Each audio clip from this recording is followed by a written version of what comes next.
Welcome to the Discount Property Investor Podcast, where we show you how to buy real estate at a discount so you can create wealth over time and income today. Our mission is to share what we have learned from the experience of others and help you make more money investing like a pro. We want to teach you how to create wealth by investing in real estate, the Discount Property Investor way. Thanks for tuning in.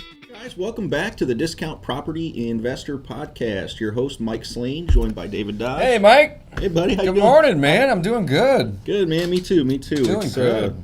another beautiful day here in St. Louis. That's right. Early August. Happy to be in the office and recording the podcast. Feel like we haven't got to do that as much as I'd like to lately. Haven't spent as much time on it. We've been so busy with so many other things in our business. And I know in an upcoming episode, we're actually going to fill you guys in on what's going on. So we're pretty excited to share that. Today, though, we're going to be talking about what if wholesaling isn't working. So we obviously encourage you to start your real estate investing career in wholesaling. It's where we both started. Well, maybe not really 100% started, but it's really where we gained traction, I think, and some success ultimately. Totally. So again, if you haven't, go back and check out the first 10 episodes. There we put together basically the fundamentals. We really talk about the basics of wholesaling, as well as we put together a whole free course for you at freewholesalecourse.com. So if you haven't checked that out, please go check those out. Absolutely. Otherwise, let's dig into what we're going to talk about today, Dave. So let's do it. What are we talking about today, Mike? So it's really, if wholesale real estate investing isn't working, what do you do next? Or, I mean, are there other options out there for someone? Absolutely. And tons of ways to make money in real estate. Right, and I'd like to try to focus it on ways to make money if you don't necessarily have a lot of money, because that's usually where most people are drawn to wholesaling. Good point. Is because If you have a lot of money, it's easy to make money. Exactly. In real estate, in the stock market, exactly just anywhere. Go buy 20 houses and wait. Rent them out and wait, and they're going to go up and buy value anything and, that's an investment. Right. Wait. Right. So I would really like to try to focus our conversation on That's a good idea. ways Let's do to that. make money without having a lot of money. Mm-hmm. So let's talk about some other options. One thing is, so if you're doing what we're telling and you're marketing and you've got some leads and you're just kind of struggling and you haven't really put a deal together, you can kind of bird dog for another wholesaler. So if there's other successful wholesalers in your market, it doesn't mean that there's too many people in your market doing it necessarily. Could be the case, but it means that you haven't figured out what's working in your market yet. That's so kind of true. my opinion, That's or so you're true. just doing something slightly different. Right. Now, So I do want to interrupt just for one second. Go ahead. What if wholesaling isn't working? And there could be several reasons. Maybe you don't have the confidence to do it. Maybe as Mike just mentioned, maybe your market is saturated with other wholesalers, so the competition level is very high. I see people in different Facebook groups and online talking about, having to spend 5, 10, sometimes even 15 grand to get a deal. However, those people are on the West Coast or Florida or New Jersey, New York, areas where those deals, that once they land them, they're making 50, 60K. So they're willing to spend 10 to 15K to get those deals. Regardless, if wholesaling isn't working, you still should be marketing. Don't forget, this is the marketing business as a wholesaler. And even if you pivot into doing other things that we're about to talk about, you still want to be marketing to try to get these deals off market. Because absolutely. way you're going to be able to get equity in the deal, and you're going to be able to easily value add to these deals. So I didn't mean to interrupt, but I just don't want people to think that, if you try wholesaling, you give it a shot, and it doesn't work for you, that doesn't mean that you shouldn't quit doing marketing to try to get these off-market leads coming in. Because if you do pivot and you do rentals or rehabs or so on and so forth, that's still a great lead source for you. Sure. Yeah, and I think we both have said in the past, and it's one of my favorite things to say, is that no matter what business you're in the business. You're in the marketing business. So again, Absolutely. if you're in real estate investing, you should obviously, we both feel, continue marketing, because it is important if you're trying to find deals that other people don't already have out there. Again, So you're true. trying to go direct to the seller, which is going to help you, again, like Dave said, find the equity. I just bought a house yesterday that I plan on moving into, and it was just from me marketing on Facebook. Just once every 2 or 3 weeks, I make a post that just says, hey, Facebook friends, I buy houses for cash. Call me. super simple. I copy and paste it from the previous 3 weeks ago. And a friend of mine called me up and said, hey, I have a neighbor that's looking to sell. They're going to be listing their home here in the next couple of weeks. There was like a 70-year-old couple. They're getting divorced, which is crazy because that's a little bit late in life, in my opinion, to just be splitting ways, but to each their own. And I went and I just knocked on the door and just said, hey, I have a friend that lives a few doors down. I've been looking for a personal residence, and I'd love to make you an offer on it. And we came up with a fair offer. Not so much super discounted, but I want to live in this home. So to me, I didn't need to get a 30% discount. I was okay taking a 5 to 10% discount. Yeah, and that was a conversation I had with Dave. It's like when it's your personal residence. I mean, as an investor, you're still looking to get a deal, but you're willing to pay a little bit more because it's the house that you want and your family wants. It's like what you want to move into. So where I'm going to anyways, we're getting a little off topic. Let's pivot back then to some other options for people. Right. And again, I think these are other options that may steer you into wholesaling. Again, in different parts, and as you become a more seasoned investor, you're going to find that you do a lot of different things in real estate. The longer you're in it, you're going to own. You may pick up a few rentals, and you may do a little bit of wholesaling. You may prefer to do the rehabbing. So, anyways, let's talk about all that stuff. Yeah, let's talk about that stuff. So other real estate investing options. Is that what we're getting into here, Mike? Yeah, I think so. I think that's basically kind of the topic. So let's do it. Let's talk about bird dogging and what that means. And I've seen people say, oh, bird dogging is illegal. You can't do that. You can't get paid for referrals and stuff like that. Right. And again, there are certain ways that you can do it legally, and then there are certain things that are illegal. So if you refer a lead to an agent, they can't pay you the same way that an investor can. Right. So again, because they are held to different standards. They're bound by the standards and ethics of being an agent. And there's laws actually behind the fact that they're an agent. Correct. Their broker actually has to collect the commission and pays them. They don't actually even collect the commission. They don't even collect it, right? Yeah, so there's a bunch of laws. But bird dogging, essentially what bird dogging is you go out and you have found a decent lead or a decent prospect for another wholesaler or another investor, and you just tee it up for them. Landlord, rehabber, just anybody that's looking to buy some real estate to add to do something with, in regards to making money. Yeah, exactly. Like Mike said, you just find that deal to them, and you present it to them, and if it works out for them, they're going to be happy to pay you some sort of a kickback in terms of a finder's fee, a gift card, buying you dinner. I mean, something. It could be anything. So the key difference is when you're bird dogging, you're not necessarily going up and speaking to the owner of the property. You may not even have that information. You're just providing that lead to the investor. So again, I think that's the key difference is you're not actually trying to get out there and get their number. You don't have to be knocking on the doors necessarily. You could. We've done a previous episode called Driving for Dollars, and essentially if you're just driving around neighborhoods looking for houses that have tall grass or are kind of in distress, maybe they have gutters hanging off the front, paint's peeling, just something that looks like it would be easy to add value to, and that the sellers, can't afford to keep up the property. Lots of ways to locate. I just thought of an idea. So, we had Tucker Merrihew on not long ago. We did. And he has the Driving for Dollars app.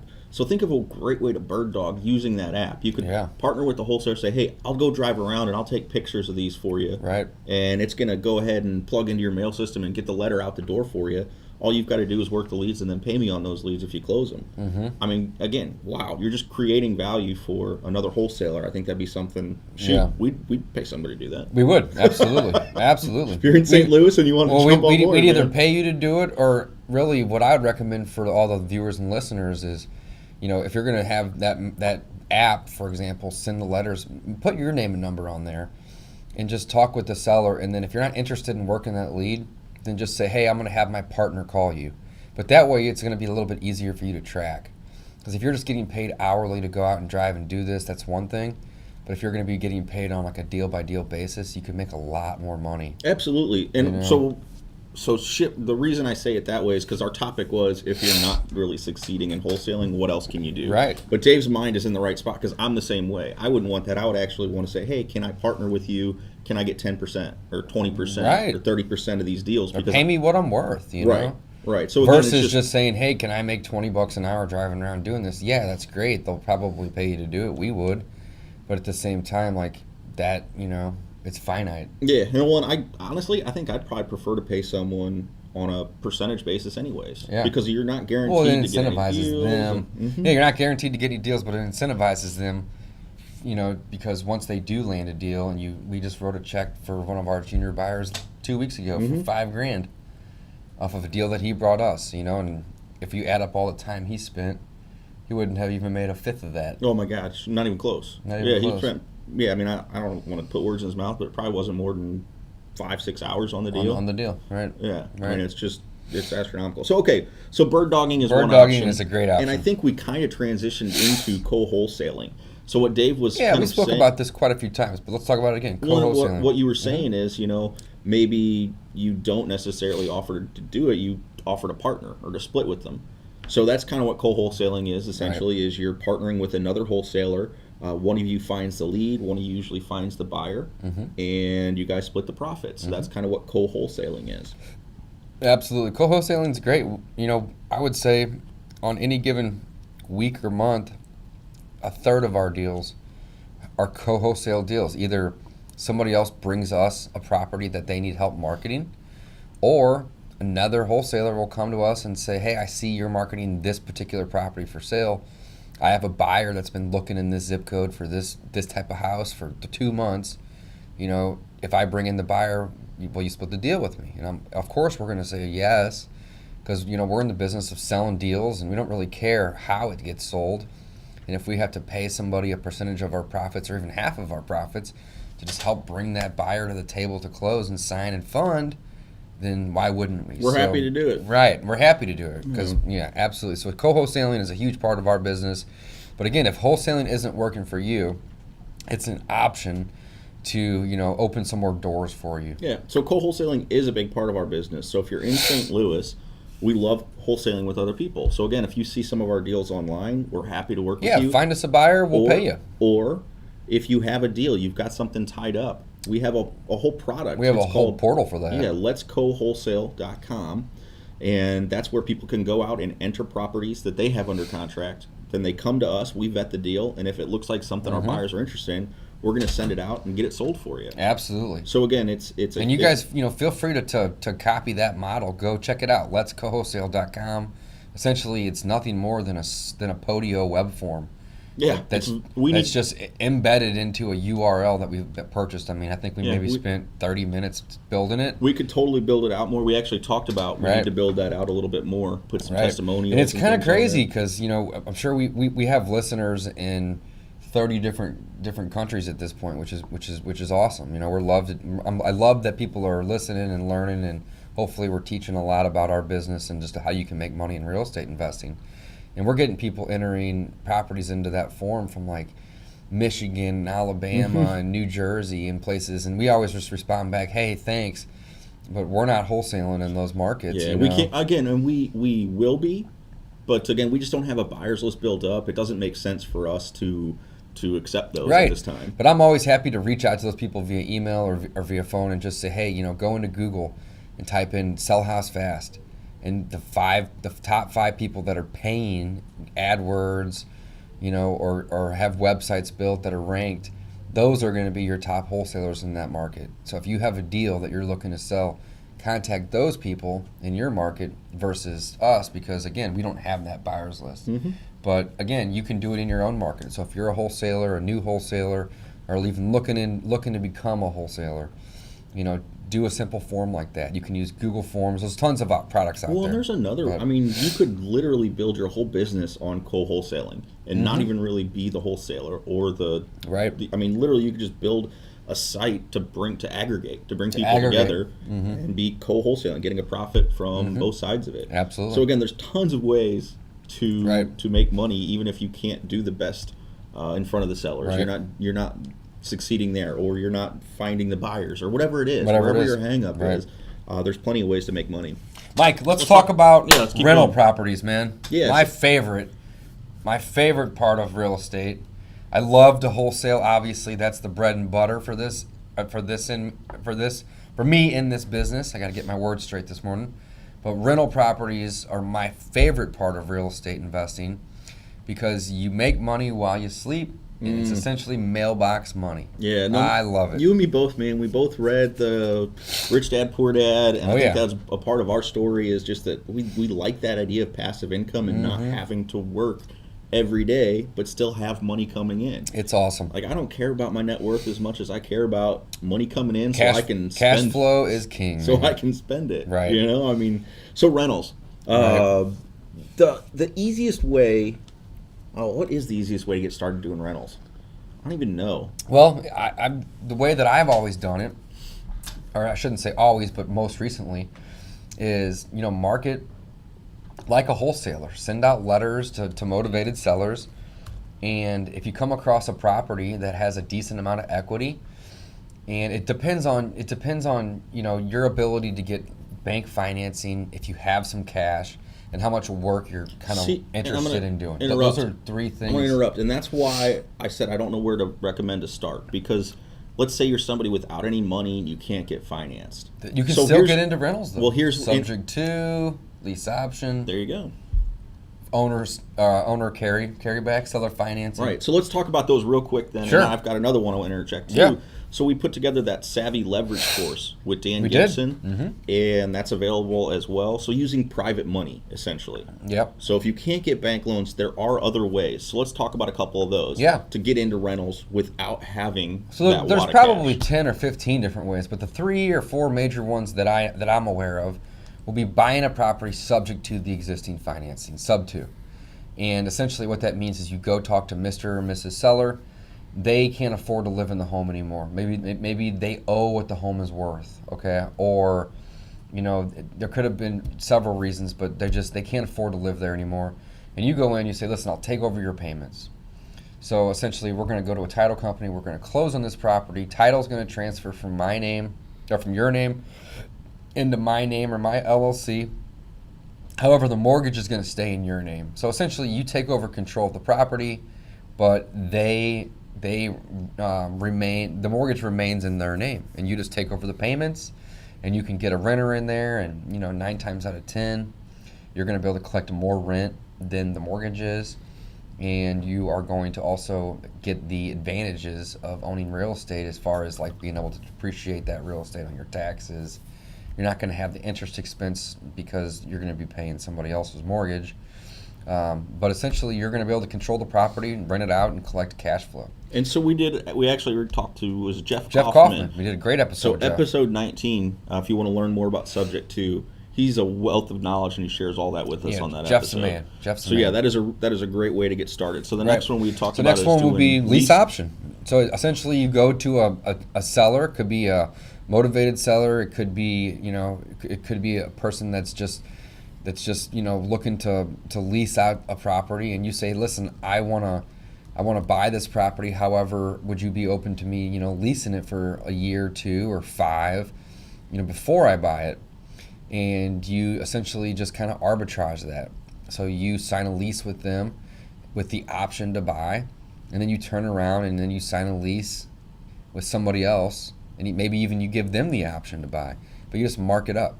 So you're essentially controlling the real estate, becoming a landlord, and you're just kind of in the middle. So lease option on the purchase is probably not as good of a strategy as using the lease option on your exit. But again, it's something that you can do to get into a property for little to no money down. Mm-hmm. The next thing I'd like to mention would be seller carryback or owner financing. It's essentially the same thing. And it just means that you go to a property, and this is really how most big commercial deals are bought and sold. If you go try to buy a building for $10 million, I mean, most people don't have $2 million to give the bank in terms of their 20%. So essentially the seller will say, I will do a second mortgage for 20%, so the bank will give you the 80% loan.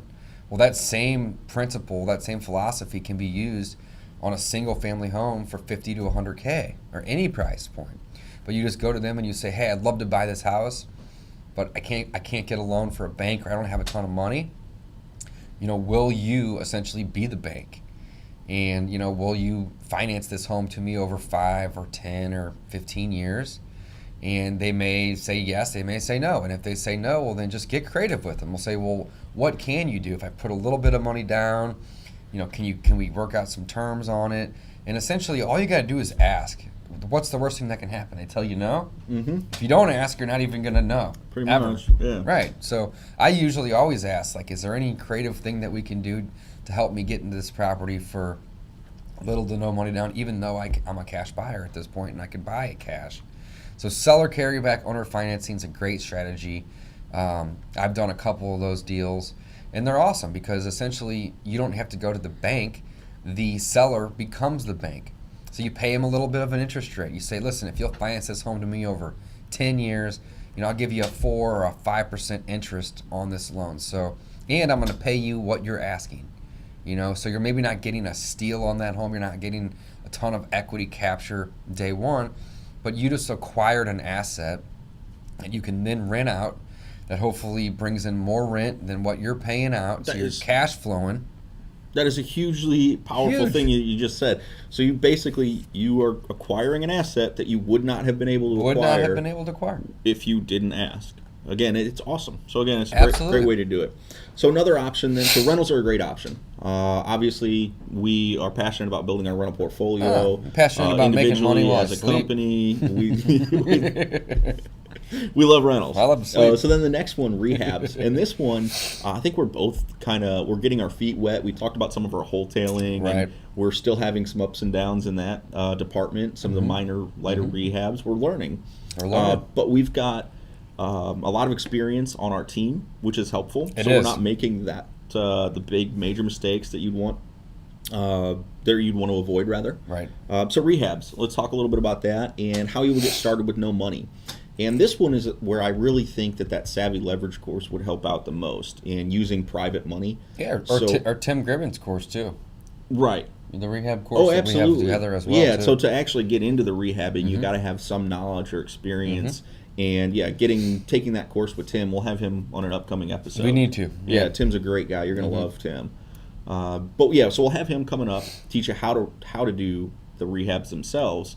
And Dan can show you how to get the money for it if you can't get those bank loans. Yeah, I mean, that's kind of the way to get the money without being financeable or creditable. Right. So just to kind of touch on rehabbing, there's lots of ways to do rehabbing too, guys. Like, some people will purchase a home and they'll just clean it up. And I mean, essentially you're flipping the home and you're I like to call it make ready. So, let's say you buy a house that's a hoarder house. It's because you think like a landlord. You think like a landlord. Call it a make-ready. Call it a make-ready, right. So, maybe you just clean it out and you hire some maids to come in and scrub the place down. I mean, that's not really so much rehabbing, but it is a way to flip the property because you kind of emptied it out. Another way to do it would just be like what me and Mike like to call like wholesaling, where essentially you go in and you do like paint, you do carpet, maybe some landscaping. You just kind of fluff it up a little bit. You just kind of make it look pretty. You take the ugly off of it. Mm-hmm. And this is a house that isn't distressed really that bad. Right. Again, gutters can't be hanging off because you can't fix the gutters. Can't be a hole in the roof. Right. Carpet and paint ain't gonna fix the hole. It's not gonna fix the hole. Right. But sometimes it can. As far as fix the house though, it can make it pretty. And then you can get into full blown rehabs where you're gutting out kitchens, you're gutting out bathrooms, you're putting in new flooring, to the studs, moving walls. I mean, that's definitely a way to go too. And rehabbing can become very expensive, but typically what I've found is a lot of the investors, at least in our marketplace, that are making the most money are doing the bigger rehabs, and also they're not having to do as many of them. The profit margins on each individual rehab are much higher. So, Mike and I might need to wholesale 15 or 20 or maybe even 30 deals to make the amount of money that some of these rehabbers will make on 1 or 2 of their deals. Mm-hmm. So I'm not saying that they're working any harder or any less hard. Really, it was going with that. But there's a lot of money to be made in rehabs. Yeah, so it's risky though. It's more expensive, but it can be more profitable. It can be. So it can be on but both there's ends. also, right. I've heard horror stories too, where people will buy a house And maybe they didn't get it at a deal. Maybe they thought they got it at a deal, but they didn't. And then they put $100 or $150,000 into it, and then they have to sell it for a $50,000 or $60,000 loss. So it's definitely, risk versus reward. So, if you're getting into rehabs, start small, and work your way up just so get some experience. But again, try to find that off-market deal so you can get that equity. You can get a good deal on it. Yeah, so I think we covered a couple of options. I mean, for things if wholesaling isn't clicking. Right. The other one, obviously, is get a mentor or a coach. I think we kind of skimmed over that. Right. But find someone to help you do the deals. So it's kind of similar to the JVing, but maybe find someone that can help you do a deal. I mean, absolutely. If someone in your market is tearing it up, that means there's ways to make money in your market. Absolutely. I always I just cringe when people say, "Oh, the market's too competitive. There's too many people." Well, how do you know? Again, just because you see bandit signs on the side of the road everywhere, it doesn't mean that a bandit sign isn't working. It probably means that they are working. That's why people are putting them out. Right. I don't know. That's just my 2 cents. Yeah. So, yeah, definitely. Hire a coach or find a mentor. Because people always say, "Oh, there's no magic sauce." Well, there kind of is. There's a system and a process that you follow to do a wholesale deal. There's a system and a process that you follow to acquire a rental or do a rehab. And if you find somebody that's doing these already, that can coach you or mentor you, they're going to essentially teach you everything that they know. And all you got to do is just copy their model. And they're not going to be upset that you're copying their model. That's why you're paying them to learn it. So essentially there is a magic sauce or a magic formula. Let's get help. I mean, really, to do in a wholesale deal or a rehab in a house or acquiring a rental. I mean, it's not rocket science. There's probably several ways to do everything that we just talked about, but all in all, the process is the same. It is the same. And what I want to say is that every deal, it surprises me how many things are different. How many curveballs can hit you? Just how many little things like, that's an issue. Okay, so we just have to figure out a way around that. Right. Or figure out a way to correct that. We're essentially professional problem solvers is what exactly. we are. Exactly. You solve problems for people all day. Right. And again, it's fun. We enjoy it. So. All right. Well, guys, thanks for listening. There obviously is other ways to make money as a real estate investor. If wholesaling isn't working for you. But Mike and I have a great coaching program to teach people how to do wholesaling. We've also put together a free course, freewholesalecourse.com, to kind of get you started and show you essentially what wholesaling is and how it works. So if you're looking to learn more about that, check out that website, freewholesalecourse.com. And thanks for listening. We do have an ending quote here for you guys. Let's go ahead and read it off. The best investment on earth is earth. Love it. Thanks for listening, guys. Thanks for listening to the Discount Property Investor Podcast. If you enjoyed this episode, please like, share, and subscribe to help us reach a wider audience. We would also appreciate it if you left us a review on iTunes or Stitcher. Thanks in advance for your support. And remember, you make your money when you buy and get paid when you sell. Now let's go build some wealth.